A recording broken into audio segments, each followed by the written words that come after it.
नमस्कार विद्यार्थी मित्रांनो, द विनर अकॅडमी मध्ये तुमचं स्वागत आहे. मी ओम राठोड. आज आपण पाहत आहोत जीके चे PYQ. त्याच्यामध्ये प्रश्न नंबर 86, खनिज संपत्तीचा विचार करता महाराष्ट्रातील विभाग सर्वाधिक समृद्ध कोणता? तर कोणता विद्यार्थी मित्रांनो? तो आहे विदर्भ. म्हणजे आणि स्पेसिफिक जर म्हटलं तर कोणता विदर्भ? पूर्व. इथं आपलं सह्याद्री पर्वत असते.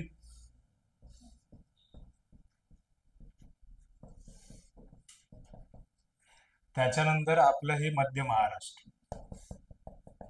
ह्या मध्य महाराष्ट्रामध्ये जवळपास 19 वेळा ज्वालामुखीचा उद्रेक झाला. किती वेळा? जवळपास 19 वेळा. ठीक आहे. तर 29 वेळा उद्रेक उद्रेक झाला. तर तो उद्रेक जो होता तो भेगीय उद्रेक होता. कोणता उद्रेक होता? भेगीय उद्रेक. म्हणजे जमिनीला छोटे छोटे छिद्र पडले आणि त्या छिद्रामधून काय आलं बाहेर? लावारस बाहेर आला. तो लावारस बाहेर आल्यावर तो लावारस असा महाराष्ट्रामध्ये पसरला. तर तो इकडे सह्याद्री पर्वत असल्यामुळे जो लावारस आहे तो इथपर्यंतच येऊन अडकला. इकडे कोकणामध्ये त्याचा प्रवेश झाला नाही. ठीक आहे, प्रवेश झाला नाही.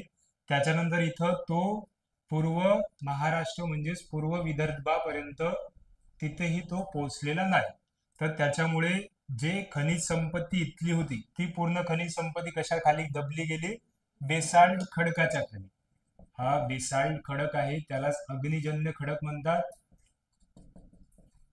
तर लावारसापासून बनलेला जो खडक आहे तो कोणता आहे? बेसाल्ट खडक. तर इथं पूर्ण मध्य महाराष्ट्रामध्ये बेसाल्ट खडक पसरला. तर जे जे आपले खनिज होते ते संपूर्ण खनिज कशाखाली दबले? बेसाल्ट खडकासाठी. तर जे बेसाल्ट खडक आहे तो इथपर्यंत पोहोचलेला नाही. त्याच्यामुळे जो खनिज संपत्तीचा मोठा भाग आहे तो कोणत्या प्रदेशात आढळते? पूर्व विदर्भात आणि थोडक्यात कुठं?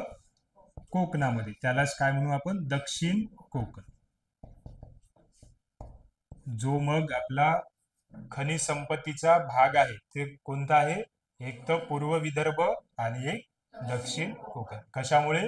भेगीय उद्रेक झालं आणि भेगीय उद्रेकामुळे जे लावारस बाहेर आला त्याच्यापासून काय बनलं? बेसाल्ट खडक. आणि बेसाल्ट खडक हा पूर्ण मध्य महाराष्ट्रात पसरला.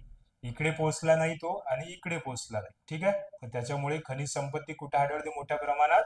पूर्व विदर्भ आणि दक्षिण कोकणामध्ये.